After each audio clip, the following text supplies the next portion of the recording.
Okay. So I just assume that now you should be seeing my screen, right? Yes. Yes. Okay. Correct. So, Yes. Okay. Yeah. So let's start. Okay. So hello all. Welcome to this research seminar, and of course, thank you, Piotr, for being our speaker today. So before starting, I would like to introduce Piotr, although I'm sure many people here already knows his work, but anyway. So Piotr Didyk is an assistant professor at the University of Lugano in Switzerland, and he is head of the Perception, Display, and Fabrication group. So before joining his current position, he also led a research group at Saarland University and Max Planck Institute for Informatics in Germany. And he also spent a couple years as a postdoctoral researcher at the MIT. So his research, and I guess he will be talking about this now, combines human perception, computation, and hardware to create new display and fabrication techniques. So his work has received several awards and grants, and in particular in 2018, he received an ERC starting grant, and in 2019, he was elected Junior Fellow of the European Association for Computer Graphics. So apart from all this, we have been lucky enough to collaborate with him in several great projects, and he does amazing work. So we are really excited to have him here in these research seminars. So I guess that's it. Piotr, you can start whenever you're ready. Okay, thank you very much, Anna, for this very kind introduction. And also, thank you very much for giving me this opportunity to present to you my work. And yes, today I will be talking about the perceptual display and fabrication. So how you can combine perception, display, and fabrication to create better and nicer experience for end users. And before that, I would just like to show you where we actually located, because not everyone knows where Lugano is. Before actually applying here, I was not fully aware where this is, but we are located in the southern Switzerland. So this is interestingly the part of Switzerland which is Italian-speaking part of Switzerland. So it's a nice mixture of Switzerland and Italy, and I frankly enjoy it quite a lot. And we are located in the center of the city, and we are currently a group of 5 people who is working on the area of perception, visual science, and fabrication. And so, just going, without spending too much time talking about ourselves, I would like to talk about research that we are doing.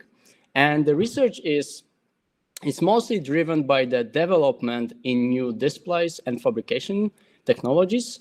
So such as AR displays or maybe VR displays, and multi-material 3D printing. And, more specifically, what we are kind of looking at is, constant increase in the quality that those devices provide. So for example, the VR and AR devices, they provide high resolution, and therefore they create, they allow us to create very immersive experience for users. And even more interestingly, because they're becoming more and more advanced, they allow us to address more and more cues that we would use for perceiving in the real world. And therefore, the images and experience that we provide with those devices, they're closer and closer start matching actually experience we get in the real world. And on the fabrication side, those new fabricating 3D printing devices, multi-material mostly, we are talking here about, they allow us to print very detailed or create and customize very detailed geometry, and with multiple, very different materials. I will talk about it a bit. And this opens a possibility of creating techniques which try to reproduce not only the appearance of the objects and their geometry, but also haptic properties of those objects that we fabricate. And all those technologies, both displays and the printing, they have a wide range of applications, from creating very immersive environments just for the entertainment purpose, or some training procedures that allow people to experience some situations without actually getting out of their offices. In the context of 3D printing, while this is a very common use, 3D printing is a very common use tool for prototyping, more and more often, people start using 3D printing for producing actually functional end products, and this mainly happens because of the level of the customization these devices produce, and the shortening of the turnaround process. And finally, in the future, we may see those technologies, both displays and printers, kind of coming together maybe and creating those very immersive environments where we can experience any digital data that we currently have or generate. So, in graphics, we contributed to this field, to this development of those devices by creating techniques and coming up with techniques for creating content and processing content for these devices. So, for example, we've seen a lot of work on cameras, light-field cameras, which allow us to capture a highly detailed information about surrounding us world. We also have 3D scanners, which not only allow us to capture the geometry, but also the appearance of the objects. We have rendering techniques which supply the display devices with very realistically looking images. And last but not least, we have also a lot of post-processing techniques which allow us to enrich the content either further. And in my research, the question that I'm trying to ask is how to take this a humongous amount of digital content that we have, and what's the best way of actually presenting it on any output devices that we have out there, and accounting also for this variability in those different devices. And moreover, in my research, and the research that my group is conducting, we are taking a special care of the fact that in many of those applications, not all, but in many applications, the end user is a human who is at the end interacting with the output, so be it a 3D printed object or image that is shown on the screen. And it's also important to account for how actually human sensory system perceives the stimuli we provide.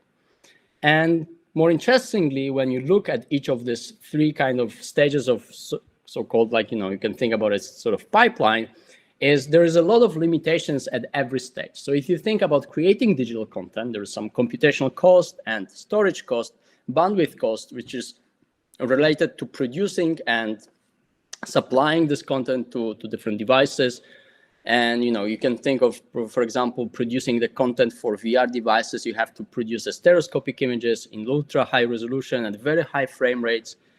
In the context of 3D printing, the complexity of the objects that we can print comes with the computational cost of computing a billion of voxels, which each print is composed of, and each of this voxel can be made of the very different material.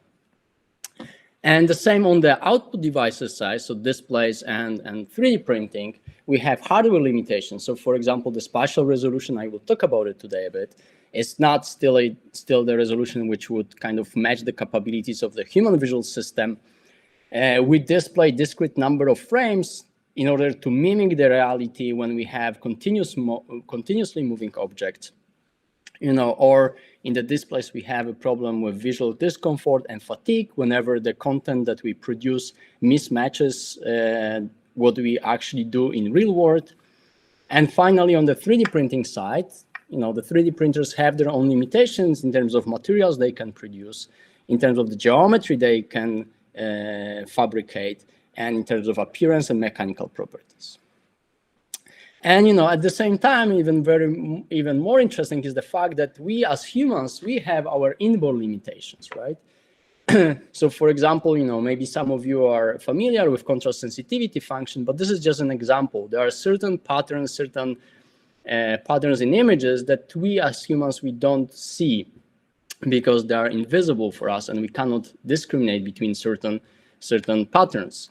Similarly, interesting observation is that the quality that we perceive over our visual field is not uniform. We are better in seeing details in our central vision than in, for example, periphery, and we'll talk about it today.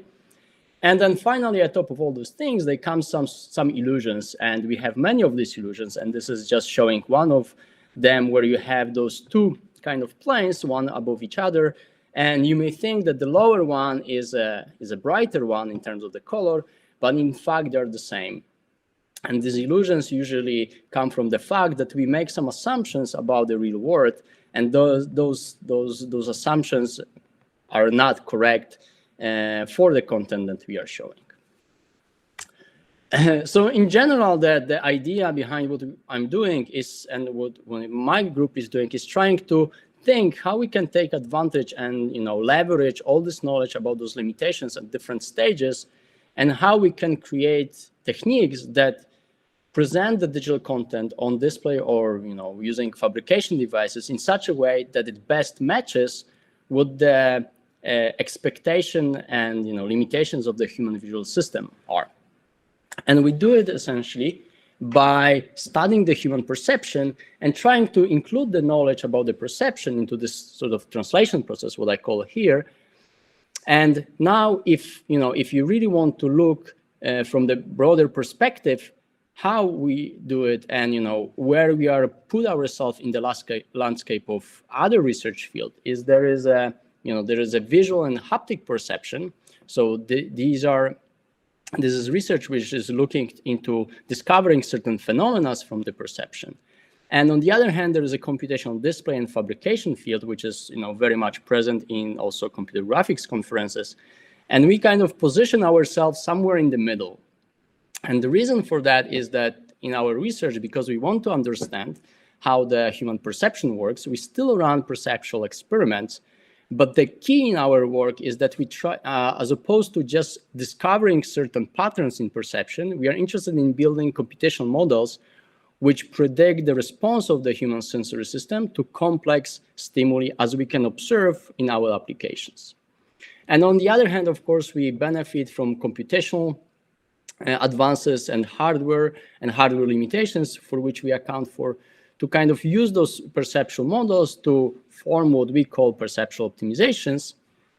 And we include these perceptual optimizations in the place of this translation process. And the goal here is to optimize the digital content for the particular device such that we don't measure at the end some quality using some arbitrary metrics, but we specifically strive for getting the best perceived quality for the user that is either interacting with 3D printed object or is observing a screen.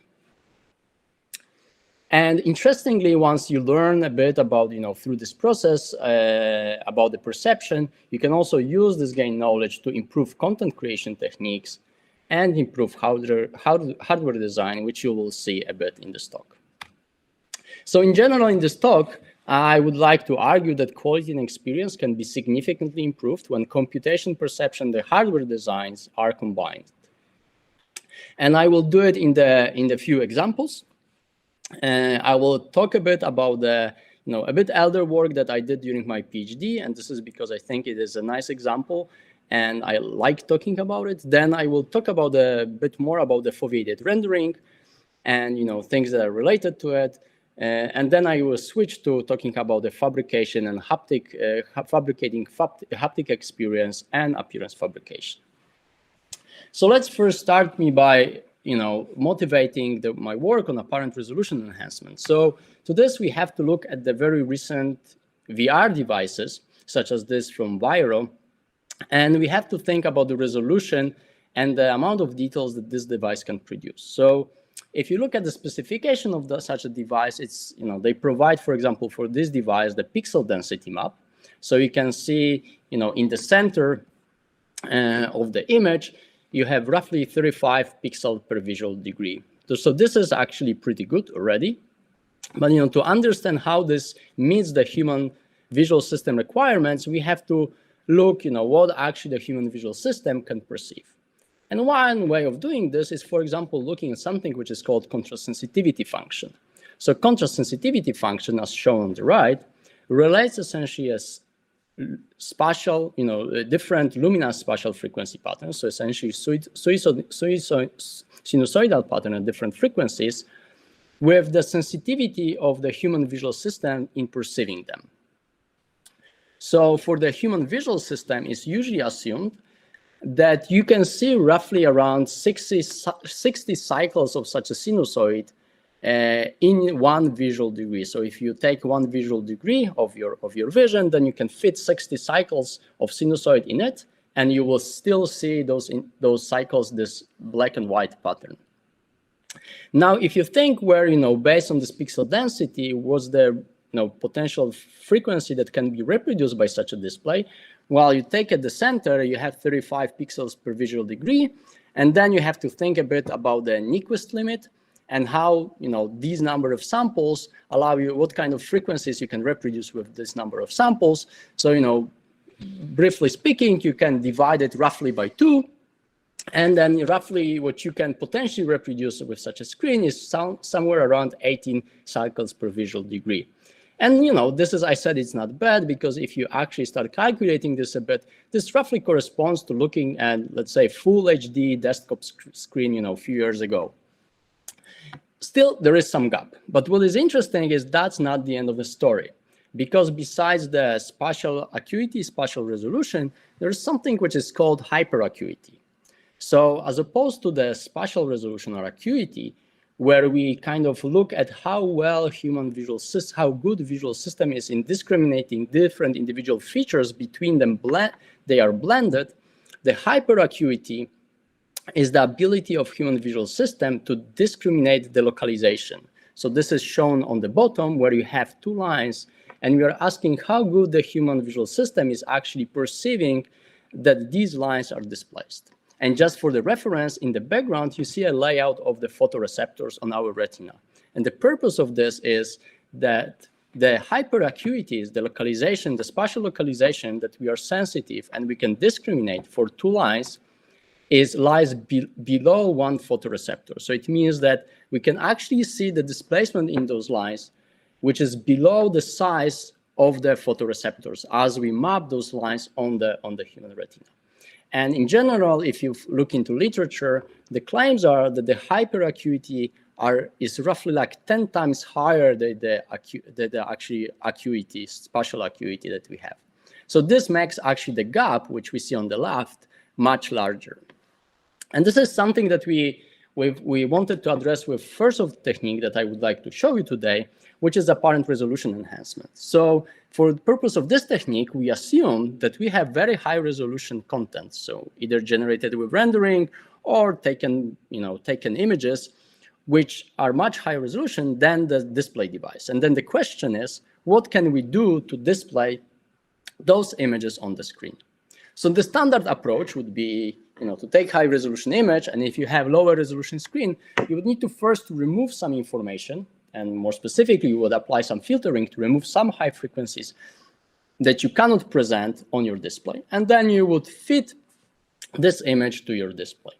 However, this is the pity because you're losing here the information. And our idea back then was to take high resolution image and do something with that image such that when you show it on a lower resolution screen, you actually create an impression of looking on high resolution image. And this sounds maybe as like a magic, but it's actually possible. And the way to do it is to leverage the temporal domain to show multiple sub-images of low resolution images to create the impression of high resolution image. And to be very specific, there is one assumption here to make this work, which is that the image has to move. So in fact, what we are doing in our technique, we are creating a low resolution sub-images which move across the screen. And there are 2 things that happen when you do something like that. So first of all, we humans are really trained to track a moving object. So there is something which is called smooth pursuit eye motion, which allow us to very precisely track moving objects in the real world. And the same will happen here. We'll track the moving image on the screen. The second thing that will happen is if we show those images, sub-images fast enough, due to the temporal averaging of human visual system, those images will get averaged. And the idea is that they will average to high resolution version. And in fact, this is what we can do. And the way we are doing is we are formulating so-called forward model, where we assume that we have those sub-images, the low resolution images that we show on the screen. We have so-called integration model, which is based on the studies how the actually human visual system integrates the information over time. And then this model can predict the high resolution image that we see on the retina. And conveniently, this can be formulated using a linear system of equations, where one equation corresponds to this averaging of some number of pixels over time. And at the end, we get a prediction on the right-hand side for one photoreceptor. And having such a system of equations, we can turn it into optimization problem and solve the inverse problem. So given the integration model, so if we know how we want to move our images on the screen, and knowing the high resolution images that we want to show, we can try to recover or optimize for those sub-images that we show on the screen. And this simple approach actually works. So, so on the left-hand side, you can see 3 sub-images that would be shown on the screen in the rapid succession, such that they average over time. And you can see that there is very little information you can gain from those images. But after integration on the, in the human eye, performed by the human eye, on the right-hand side, this is the image that you would see. And what is interesting is that those letters that you see on the right, they actually are created by, roughly 4 or 5 pixels, which, for example, letter E would be, if you think about it, it's very difficult to show the letter E with such a few number of pixels. And therefore, with these techniques and some tests that we also perform, we show that using such optimization, which relies on some aspects of human perception, you can exceed the limitations of the display devices, mainly here, the spatial resolution limitations. And one more thing that I would like to add here is that, we can ask, okay, what's the source of this high frequency information in the right image? And the answer is the left images, they actually, if you think about it, they contain a lot of aliasing. And this aliasing, if it's kind of aggregated over time, it leads to the high frequency information that we can see on the right after the images are averaged. And I show this work because I think this is a nice example of how we can easily formulate this kind of optimization based on some insights from the human perception to get better quality images. And of course, here I mentioned that this works for images, but we had also some follow-up work where you, for example, can exploit the motion in the videos to do the same trick, because if you have a motion on the video due to smooth pursued eye motion, people will follow the content. And more interestingly, we also showed that this techniques extends to VR and AR devices where you can exploit the head motion. But even more interestingly, we're able to introduce the tiny imperceptible artificial motion that people would not realize that we are actually moving the content, but it would be sufficient to get the resolution enhancement. And here on the bottom, you see an example of such results. So on the left, it would be standard image that you would show on the VR device. On the right is after we perform our optimization. But there is one trick to this technique. And the trick is that we assume that we have already high resolution content. But this is computationally expensive to get this content in the first place. So the second thing that I would like to talk about is actually how to efficiently render for for current VR and AR devices. And just to give you an idea how expensive it is to render for those high quality devices, is I just pull some data from the Viro website, which produces a very nice VR headset, and one of the recent product. And you can see that because they have some interesting design with 2 displays per eye, where one display is for peripheral vision and it's roughly, somewhat 4K display. And then we have another display, which is full HD display, around full HD for the area where you're gazing. In fact, for each frame or for each time step or for each frame of the animation or, any rendering that you're doing, you actually have to render 4 pretty high resolution images. And all this should be done at a relatively high frame rate, ideally 120 Hertz or higher, in order to provide a nice experience. So if you think about it, even if you take, newest, greatest GPU, as we've been doing here tests in our lab, it's still, these newest, greatest GPUs, there's a bit struggle with rendering for such high quality devices. So the question is how you can leverage now the knowledge of human visual system, not only to improve the resolution, but maybe make even the rendering more efficient. And here, something maybe you've heard about is the fact that we humans, we don't perceive the same quality across our visual field. So what is happening is we see high resolution image only around the gaze location. And then as we go away to the periphery, our sensitivity to any artifacts that we may have there is reduced. And, just to give you a brief explanation why this happens is you have to look, to understand this, you have to look what happens where we use our eyes to perceive real world. So when the light enters the eye, it gets projected onto the retina. And on retina, we have many photoreceptors which act as light sensors and then sense the light which comes from the real world. Now, the observation is, and the fact is, that those photoreceptors are not distributed equally. And we have more photoreceptors in the area around our focus area, which is called fovea. And this is why in the center of the image, or around the gaze location, we actually see we are more sensitive to spatial details. And then as we go away to periphery, our sensitivity decreases.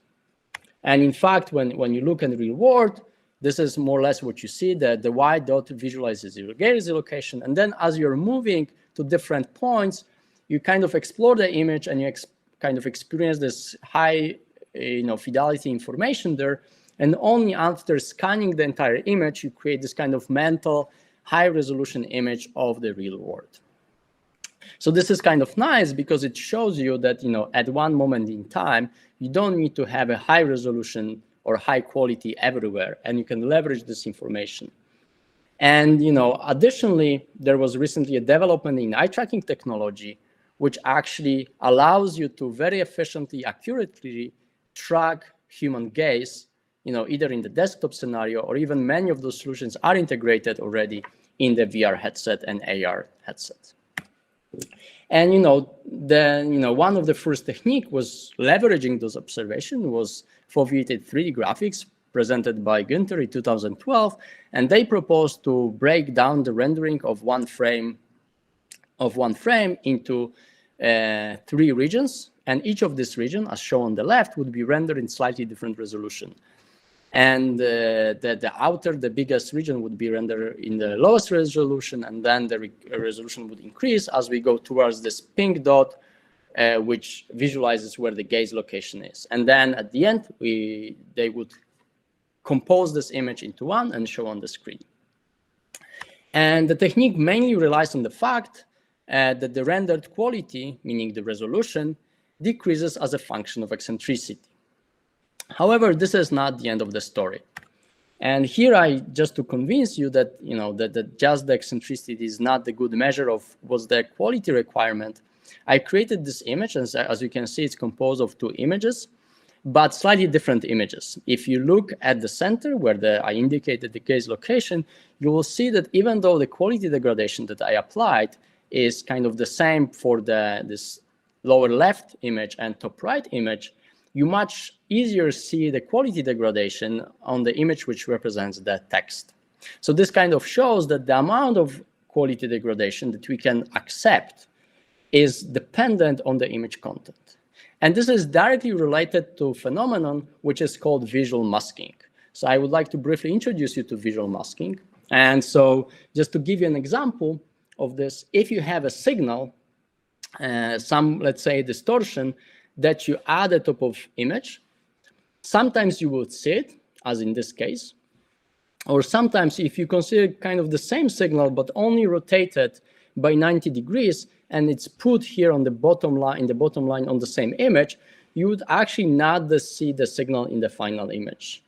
And the reason why you don't see this image in the lower case and you see it in the upper case is the presence of the similar frequencies in the top image and the lower. So in the lower image, you put the kind of content which sort of coincides with those trunks of the trees, and this makes the final signal that we add invisible in this case, whereas in the first case, this doesn't happen. So we add completely new content, which becomes visible. Anyway, this is the visual masking, the principle of the visual masking. But this also shows that any distortions that we introduce to the image content and the visibility of this distortion depends on the underlying content. And this is what we actually explored when we are trying to push the boundary a bit of the foveated rendering. So what we did, we actually took a bunch of images and we measured how sensitive the human observers are to the loss of resolution when we put this stimuli at different eccentricities. And as you can see on the right, there is a plot. On the x-axis, you have eccentricity. On the y-axis, you have the amount of blur that we can add that makes this degradation visible or invisible. And you can see that as you go to the higher eccentricity, this is actually quite large spread depending on what's the patch we are showing on the screen. Anyway, we did these measurements, and then we created a model for this, which can predict how much for each such a patch you can actually reduce the resolution given the eccentricity. And the model is complex, but my point is not to explain you this model. If you're interested, you can look up the paper. But what is important in the context of foveated rendering, that this computation of the maximum quality degradation that you can apply in the foveated rendering can be done based on the low resolution image. So in fact, we can start with a rendering very low resolution image, do our prediction, and then only refine the resolution of the rendering wherever it's needed. And this is example of how the outcome from our method looks, how the results. So you have for 2 images, we visualize the required resolution in those maps, and in the center where the gaze location is, you would require the full resolution, which is indicated by 1, so it's with reference to original resolution. And as you would expect, if you go away from this point, you can use a lower resolution. But you can also see then, if we use this content adaptive foveated rendering, then the map adapts to the image features. And here is the video, how it actually works in practice. So you can use it, for example, for rasterization pipeline when you start from low resolution rendering. And then you can see, interactively, person is looking into this room, and then we compute this map of the resolution, which is required for, making the images indistinguishable from the image that would look like if they were rendered in high resolution. And then we have another pass which additionally renders the information which is required. And then the same one can do for ray tracing, for example, where you again start with very few samples, and then you compute again, using our technique, you compute this map of required resolution.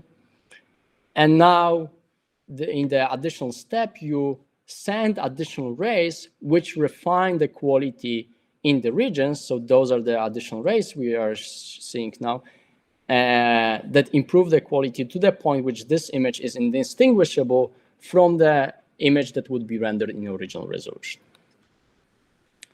So we also did some benchmarking, and we showed some improvements over standard foveated rendering.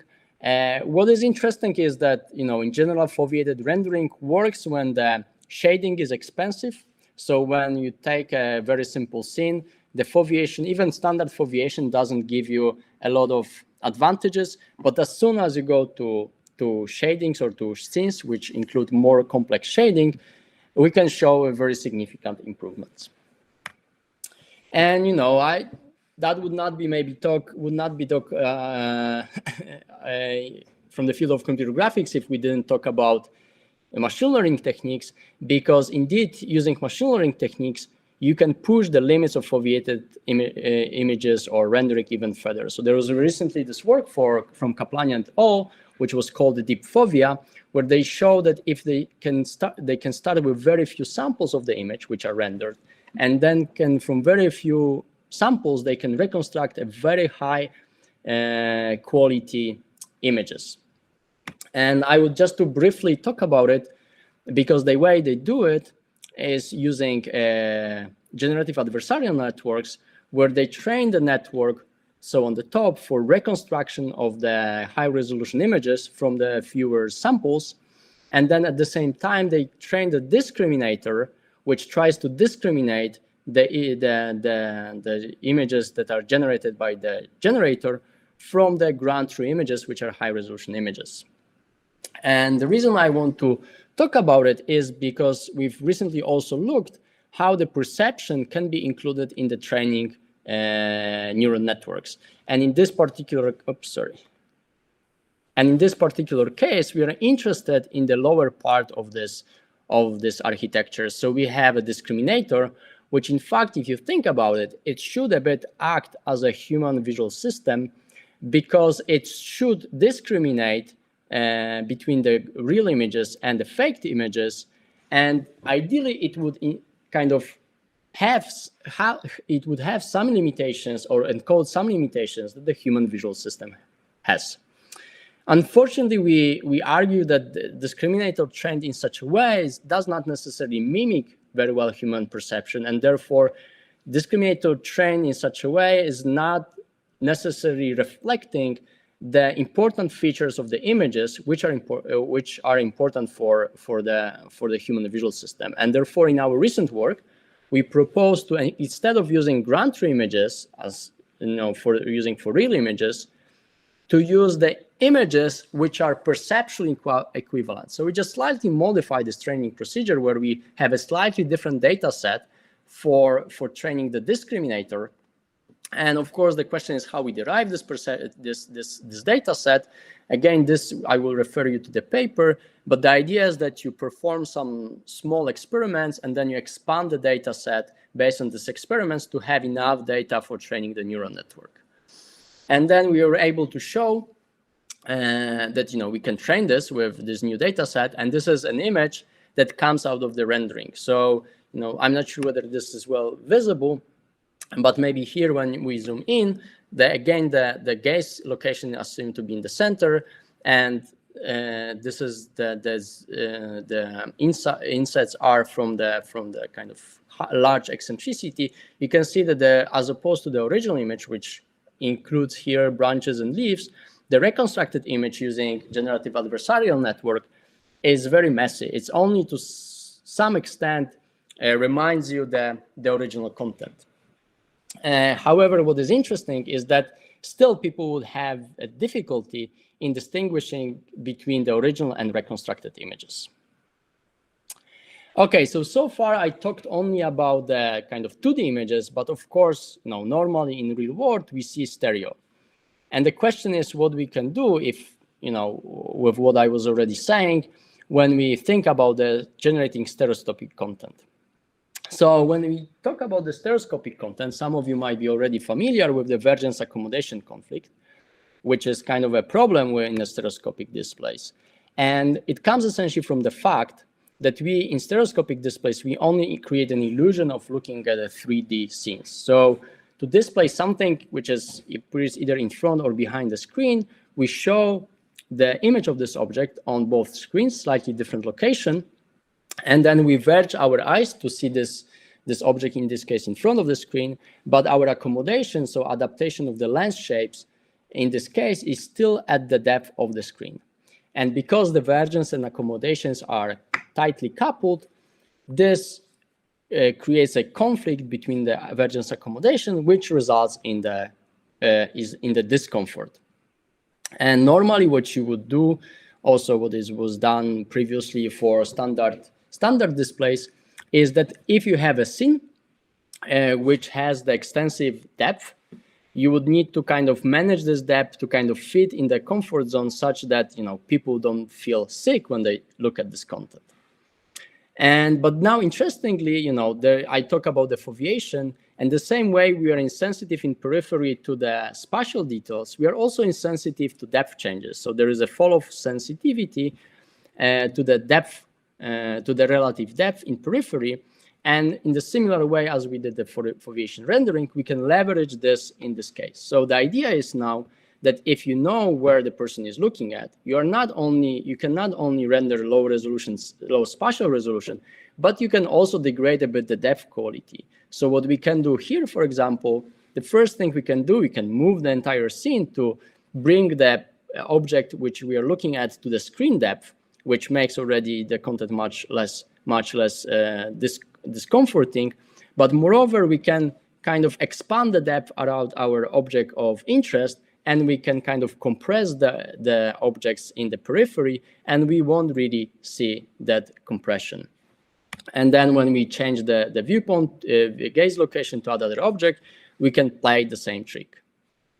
And here you can see, if you had an analog lift glasses, you could experience how this adjustment works.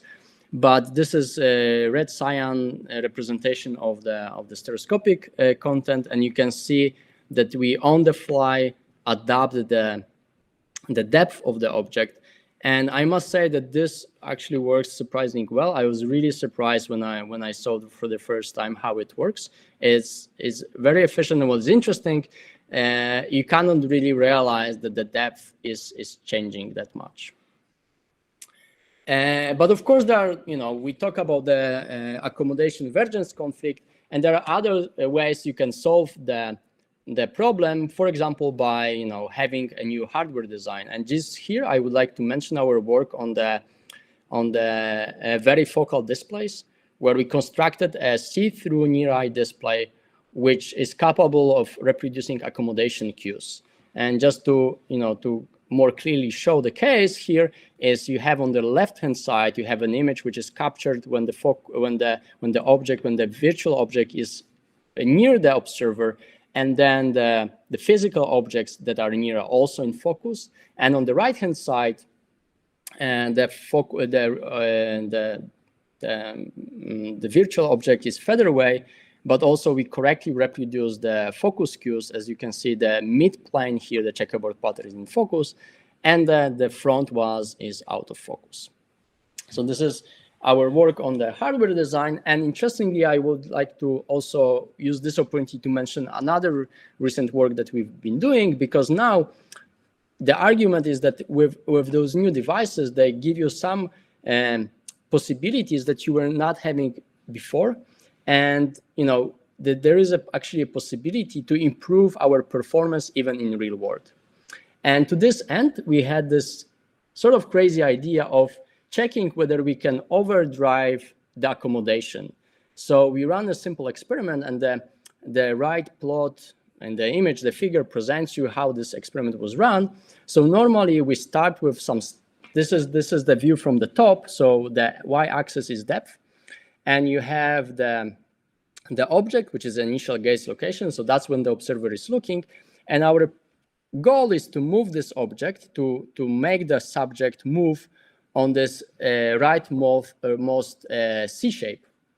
But instead of doing the direct transition to this point and making the subject recognize the orientation of this C shape, or it's just called more properly Landolt shape, we actually overdrive the signal of the display, such that we first showed an object which is very close to the observer, and then later we kind of move it further away to the target location. So if you think about it, it's sort of like overdriving the human visual system, because we drive it too close first to the observer, the object, and then we kind of back off.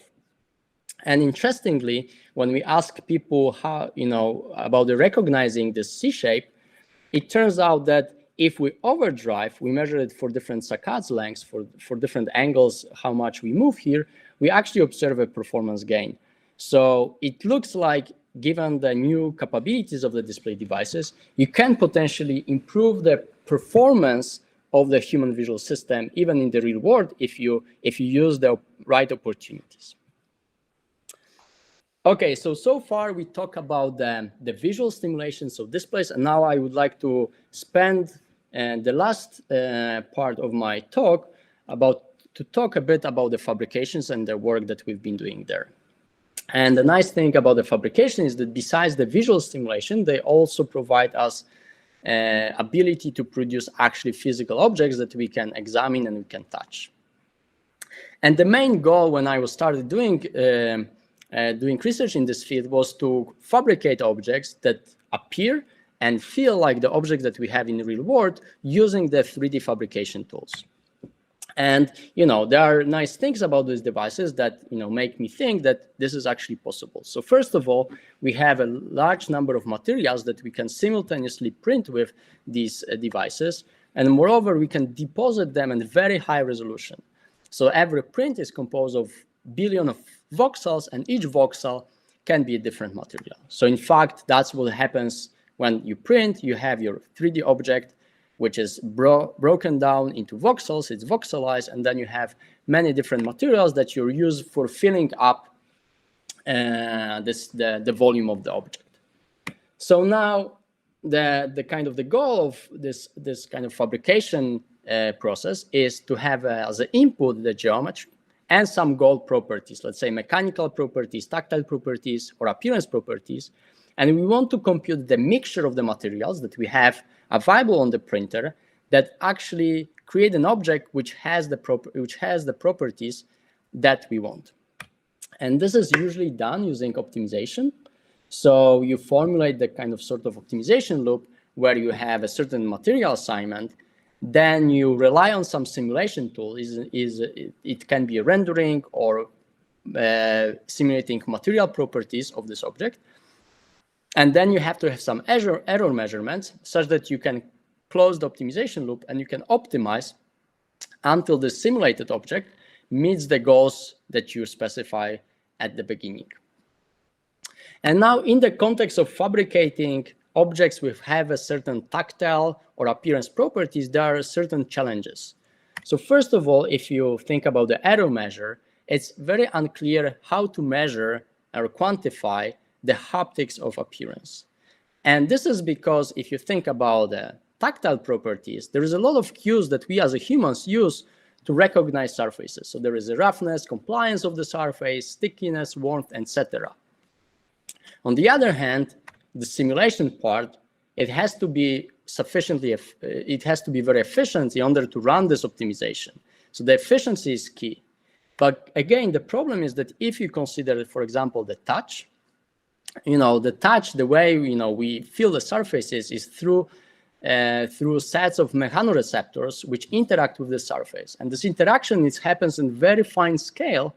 And so the simulation, to be accurate, it has to handle this very fine scale of interaction. And, so this whole idea of creating objects that feels and look exactly the same as the object in the real world, it turned out to be very hard. And we kind of reduced this problem to something which we can actually solve. So we found this nice application where what is important is a probe surface interaction. And in this particular case, we address the problem of fabricating digital drawing tools. And here we only deal with fabrication and vibration. And therefore, because we limited the number of cues that we have to handle, it became a bit easier. And anyway, there is a nice motivation behind it because currently the digital drawing tools are very popular. And for a reason, because they extend the functionality they extend the number of things that we can do. We can do a lot of digital processing to those drawings. It's very compact also. But also at the same time, the artists complain a lot that that there is not enough kind of haptic feedback, and they lose a lot from the kind of experience point of view when they move from real drawing tools to actually digital drawing tools. So to better understand, what we actually have to handle where we fabricate digital drawing tools, we have to look, what's actually going on. So we have a tool which drives on the substrate, and the substrate is usually a very high resolution kind of geometry, detailed features geometry, as is shown here on the image. And then as the tool drives over the surface, there are certain things that are happening. So first of all, we have a frictional contact. Second, we have a wear. So the tool is usually the material wears. And there is a material deposition, which sort of acts as a lubricant on the interface between the tool and the surface. So now first, to even get the idea what are the important properties that make actually two tools appear very similar, we consider a number of different stimuli. with different different substrates, different drawing tools, and we constructed an experimental device where we're actually measuring the ability of people to discriminate between different drawing tools and surfaces. And this gave us so-called the perceptual space of those drawing tools. I won't go into details how we derive it, but the main idea here is that we embed potentially high dimensional space of drawing tools into lower dimensional space. And what is interesting about this embedding is that the Euclidean distances between those tools in the space that I'm showing to you, they roughly corresponds to the perceived distances. So if the two tools are similar in the space, that means that there also are, if people use those tools, they perceive them as being similar. And now the idea is to use this optimization tool to optimize the tools such they kind of, in this perceptual space, they are close to each other. And here we also propose a physics-based simulation, which is particularly tailored to this problem. And we formulated, so that's not very important. I didn't want to go to details about the simulation, but what is key in the way we formulate this optimization is that we can again include some knowledge from the perception regarding what kind of vibration that we feel on the fingers through the hand the human sensory system is sensitive to. And formulating this optimization allows us to essentially look into this perceptual space and start interpolating between different tools in a search for the tools, digital drawing tools, which are matching the real tools best. So here is the example where we have two blue digital fabricated tools, which we try to match with the pencil. And so what we did so far, what this first work was doing was just optimizing the drawing tool, so the material and the shape of the tool that was riding on the let's say tablet surface. But we already got good results with this, but we wanted to push it a bit further, and we wanted to do this coupled optimization of both the tool and the surface.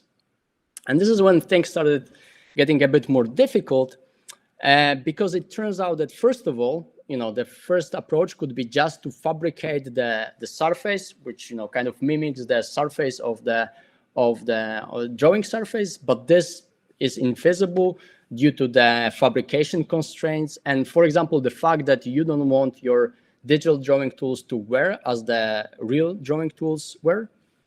And the second of all, and the wear and the material deposition and simulating those phenomena is open problem, and additional fabrication constraint make the simulation very complex. So after many trials of simulating the interaction between the surface and the tool accurately, we gave up. And then we said, okay, if we cannot simulate, we'll use the fabrication as optimization, during the optimization. And this was what was this work about. Essentially what we did, we formulate the optimization where the simulation is replaced by the manufacturing. And I will just quickly show you how more or less it works. So here we have a perceptual space of the drawing tools. We have some target tool, which we want to reach. And then what this optimization would do, it would explore this perceptual space in we believe a smart way, because it would try to minimize the number of designs that we would be fabricating, because we have to fabricate at each step. But this optimization would kind of smartly choose what to fabricate and what to measure, and would kind of iterate between the optimizing the surface and the digital drawing tool. And at the end, for this particular target, we would arrive with with something like that. And I think that's where we realized cool things, and that's something that we wanted to see. So as you can see, this is on the right, we have the 3D printed design, which should correspond to traditional, ballpoint paint riding on some surface of the paper. And what is first surprising is that they actually, if you were to try them, they match very nicely. But the second thing that you can see is that both the tip and more interestingly, the surface of the object, which we are using, in our digital tool and the real tool, it's completely different. And it kind of shows that you can, by leveraging perception, you can come up with very different solution, which in the right case, actually you can fabricate as opposed to the left case using 3D printer, but it gives you very similar experience. And, just for reference, we also, fabricated, other tools. And again, like, in the experiments, which we run with artists, it's turned out that many of them actually are hard to distinguish from the real from real tools. And the last few minutes I would like to spend on also talking about the appearance fabrication, because the appearance fabrication, although it's very exciting, it's still a very difficult task from the point of view of hardware. So the commercial printers, they can usually produce either a glossy or matte finish, and the matte finish comes with the problem that usually decays the geometry, and as you can see in this picture, it's not in general that nice. And to enable actually studies of of perception of complex, spatially varying appearance properties, we recently come up with a hardware design which is actually able to print different types of varnishes, and the key to this hardware are the piezo actuators, which allow us to jet different varnishes and then print first the object using standard 3D printer, and then in the post-processing step, modify the appearance of the object. So we don't create here very complex appearance properties, we just manipulate the gloss. And just to let you appreciate the results, here's on the left-hand side, we have direct print, and on the right, we have our modified. And you can see we here in this animation, we move the light source around the sample. As you can see in those luminance profiles, is that while the center of the sample remains sort of glossy, we, for example, made the outer part of the print more matte. So with this, I would like to conclude my talk. I hope that with these few examples, I convince you that producing right content, taking into account perception, is important and brings benefits. And also, I demonstrated, even with the first example of apparent resolution enhancement, that skillful optimizations can overcome some of the display limitations in hardware. And I also talk about possibility of augmented reality being a way to improve our performance even in the real world tasks.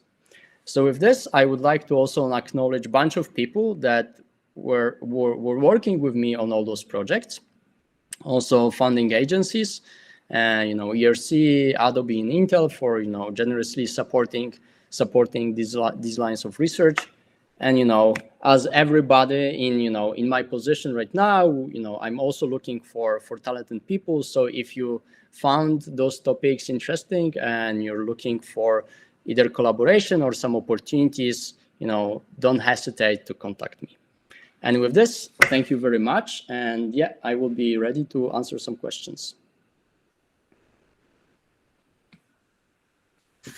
Okay, thanks a lot for the talk. It was great. So now we are open for questions, as Piotr said. So the idea now is that you can, so the people here in the Google Meet can raise their hands, and we'll go ahead with questions. Or if there's people watching from the YouTube channel, please write down your questions there, and I will transcribe them here to the talk. Okay, so maybe okay, I was going to start, but there's already a question, so I will hold my questions and I will start with the questions from people. Okay, Juan Raúl, please go ahead. Oh, I mean, you can ask also first if you want. No, that's fine. Please. I really liked the talk. It was quite interesting and like many topics. I was curious about this part of the, so like, okay, you say that the perception is quite important. In the optimization part, let's say like you have the simulation or like the rendering, also simulation of light or like these haptic ones. I was wondering if you could explain maybe a bit more how to like combine these two. Like I guess like you're including the perception in the kind of like a loss. Yeah, so there are different ways. I call it optimization, but so for example, the apparent resolution enhancement. That's why I talk about it. It's very simple because you can see how directly you can embed this. You can just formulate this forward model which predicts the sort of perception, and you kind of invert it by formulating the inverse problem, right? And this is one way of doing this.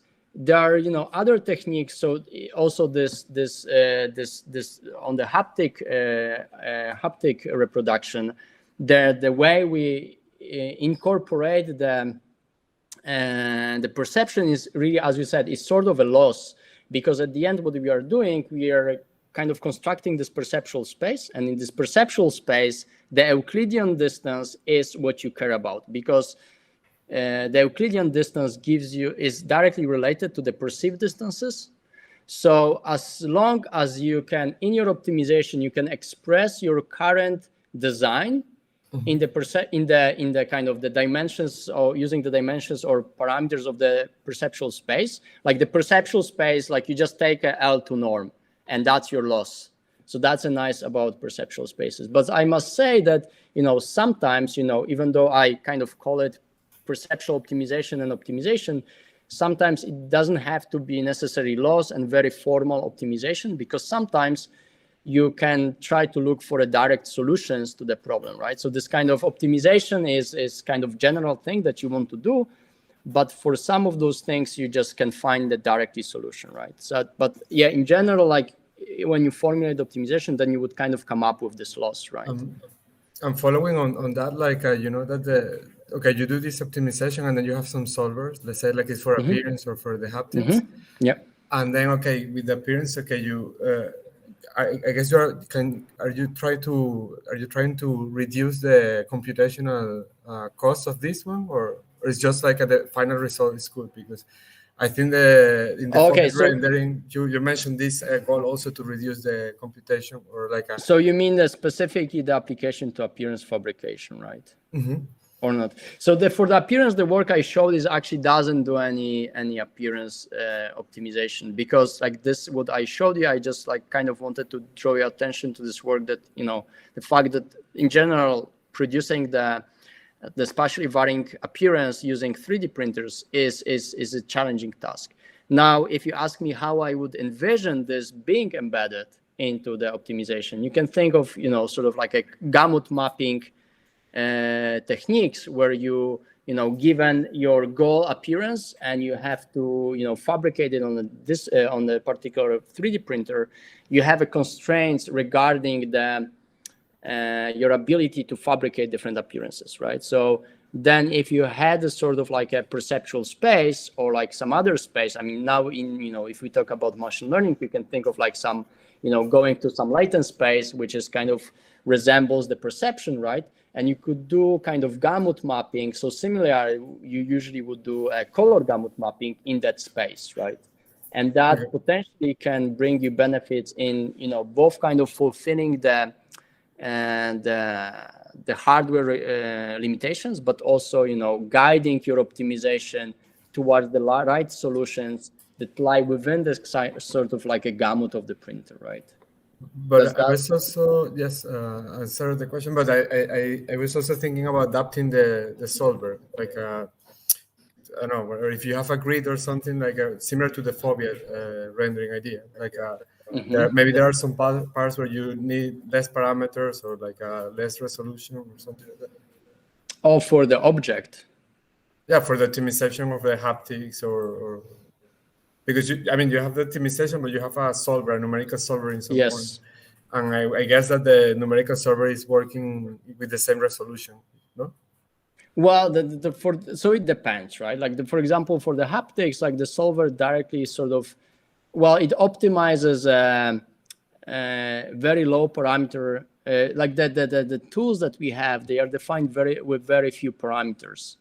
So we make sure that the optimization doesn't happen in the very high dimensional space. I Right? see. Okay. So that's the thing. So we already reduce the space of the optimization drastically to make it trackable, right? And then on top of it, there is this mapping in at least in the context of the haptic devices and the haptic reproduction to this perceptual space, which is really low dimensional space. And then we work our way there, right? Okay. But yeah, I know what you mean. So like you're saying that like if your optimization was in the, had a lot of parameters, you could potentially kind of use the perception to reduce the parameter space, right? Yeah. Potentially, yes. But we are not really doing this. Yeah, that would be similar to the foveated rendering also in some sense. Okay, thank you. Okay. Yeah, there's one more question. Jorge, please go ahead. Yeah, can you hear me? Yeah. Yeah, perfect. So yeah, first of all, thank you for the talk. It was really interesting. Touching a lot of varied topics regarding perception, but also with things that you don't usually see, like its application to 3D printing, for example. So first of all, I was curious about, because when you were talking about introducing these fabrication simulations into the haptic feedback optimization loop, so how difficult or feasible would be to also optimize the screen surface, like not only optimizing or maybe exclusively optimizing the screen surface instead of the tip of the pen. So the surface. So this is the second work, right? So this is like the second part where we actually not only optimize the tip but also the surface, right? The problem with that is that, well, we did that, but the trick was to actually not use the simulation, because I mean we tried a lot with simulation, and I'm not particularly like an expert in physics-based simulation, but we had on the project people who are like, for me the gurus of physics simulation, and we tried a bunch of things, and it turned out that with the physics-based simulation you cannot get the simulation which would capture the important for the perception properties, right? So the trick was to go back and just say, okay, we'll fabricate instead of. But yeah, we did actually fabricate the surfaces, and we fabricated surfaces differently. We use some inkjet printer to print those surfaces. We also like 3D printed like transparent surfaces that you can put at top of your tablet. And and really I think like the improvement, the first project was just about the tip, and that was when it sort of worked. Like it kind of like we could see that like we maybe they try to they start matching those tools in terms of like when you compare to real tools. But really what made it work is when you started optimizing also the surfaces. That was like a huge boost to essentially a match.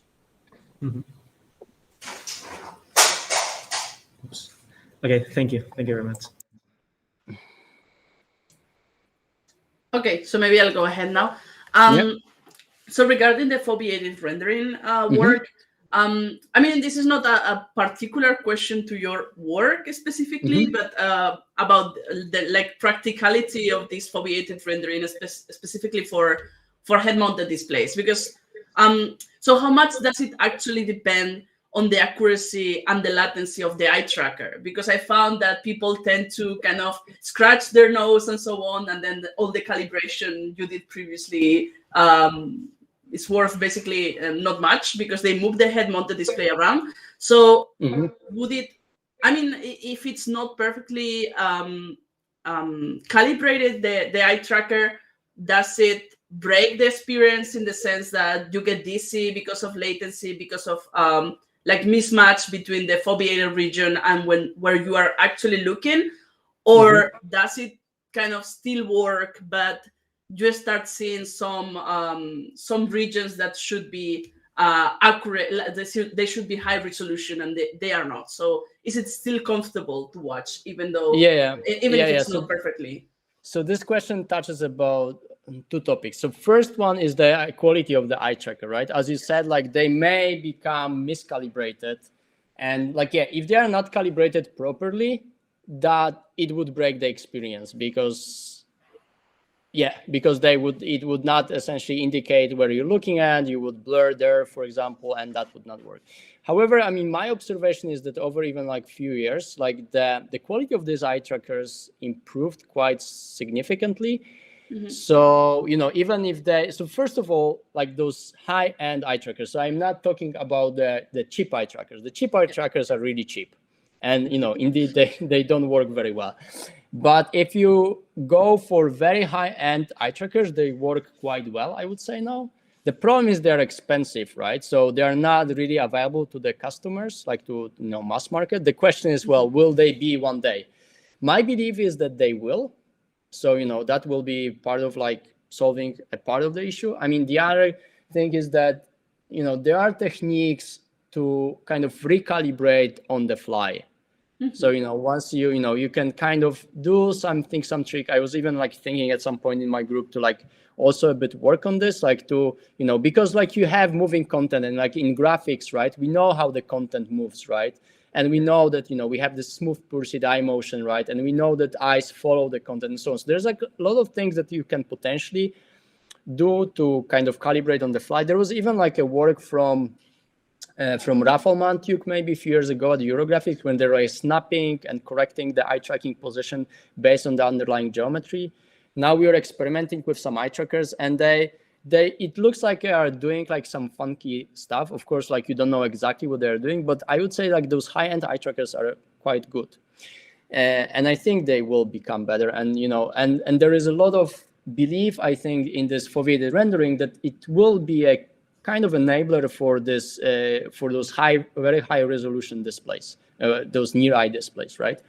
The other thing that you kind of touch upon is the latency. So, in the system, you have, of course, latency, and it takes time before you actually record the position of your eye, and then, it goes to your machine, you analyze it, then the rendering takes place, and so on. So there is a latency.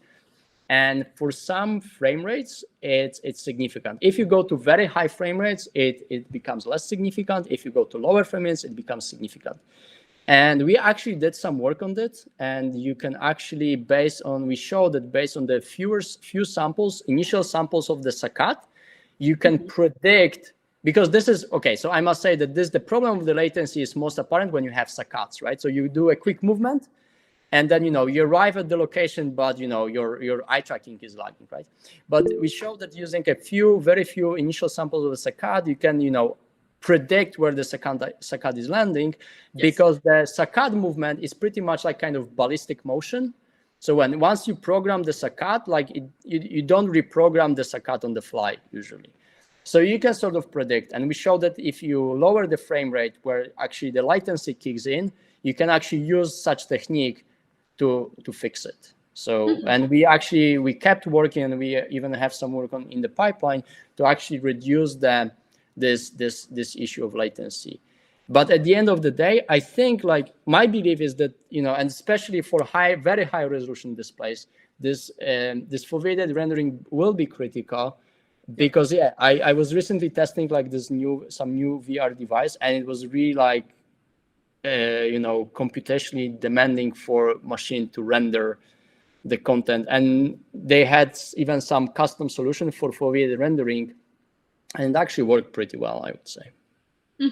Yes, I mean, of course, if the higher resolution and the higher frame rate, the more expensive hardware you need, right? And if you want to actually reach to the consumer, then you have to find some other solution. Yeah, one thing that I want to say is that this is my kind of, we've been working on this foveated rendering for some time, and the really like, you've seen some work. I mentioned like this first work in graphics 2012. Then, there was recently some work on foveated rendering. The truth is that with the current kind of devices that we normally have an access to, this foveated rendering is kind of, this foveated rendering that we are doing is barely paying off. So because the resolution of the screen is still so low that, you cannot really reduce the resolution much.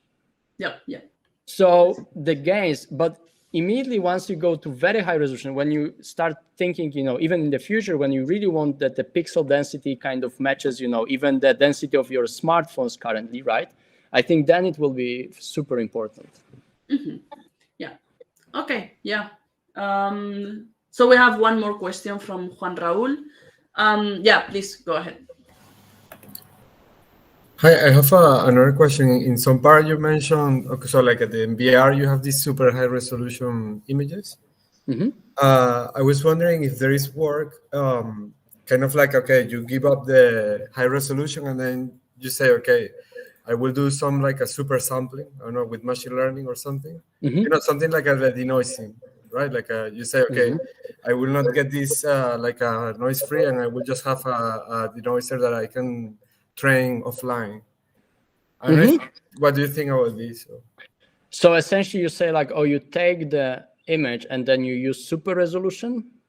Yeah, so like you try to train a model, which is try to do a super resolution from some low resolution to high resolution.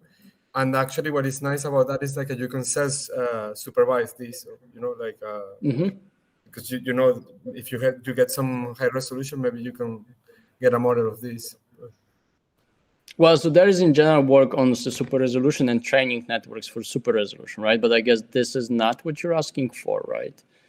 You're asking more in the context of this apparent resolution enhancement, or no. If you think that it will be a good idea in the VR context, so like maybe try to. Okay. Yes, and well, I think it would be. I mean, the problem with any deep learning solution currently is that they are relatively slow. So, you know, there is, for example, this deep Fovea paper. I think it shows very nice things. But this is still relatively slow if the inference is relatively slow. Because if you think about it, for rendering for VR device, you maybe have like budget of 2 milliseconds. So, and, you know, so deep Fovea, they show some applications to the foveated rendering and, you know, kind of essentially reconstructing the image from the very few samples. But they still need a very, you know, beefy machine to run this in real time, right? So I think this is the challenge: how to make these networks. I think it's you know, it's interesting, and I think it has been already shown that there are powerful tools to create images that are looking good, and, you know, very good reconstructions. The problem, I believe, is still a bit efficiency of the inference. Once we can run the inference very efficiently, I think that would be very nice. I see. Thank you. Okay. I don't see more questions for the moment. So yeah, maybe I will make one more question myself, and then I will hand over to Julio if there's like some more questions, because I need to leave like in a couple minutes. Okay. So my question is, so regarding printing and gloss reproduction, so in the results for this paper you showed for this spatially varying gloss reproduction, I guess, so we talk about like overall gloss reproduction, right? But there's no difference between, let's say, strength of reflections, or like the sharpness of the reflections, or like some very specific gloss effects cannot be manipulated, I guess. So how far are we from that? So, well, the technique is really limited to the set of varnishes that you're using for printing, right? So at the end, what we can do is you can think about it. We can do a linear combination of the set of varnishes that you have.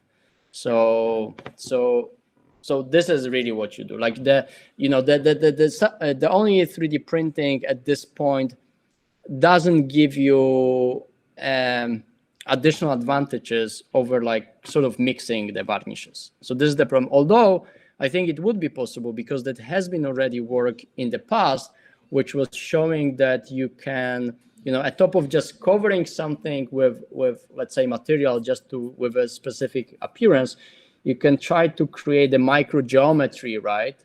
And then this microgeometry will contribute. So like if you think about the microfacet approach, right, for modeling the BRDF, you create like a geometry which, you know, together with the varnish, like expands the gamut of the appearance that you can fabricate. We are not doing this at this point. maybe it's feasible, but I mean, these varnishes are really, hard to print. So it's not that easy, I think. But yeah, it's definitely, it's worth looking into, and, maybe a possible solution to have like this both like geometric approach for reproducing reflectance and varnish at top of it. And then you can possibly, with geometry, you could, if you have high resolution printer, you could do potentially a lot, right? Because you can vary the microgeometry of the surface. Yeah. Okay. Yeah, thanks a lot. There's actually no more questions, so maybe Julio, we can wrap it up. What do you think?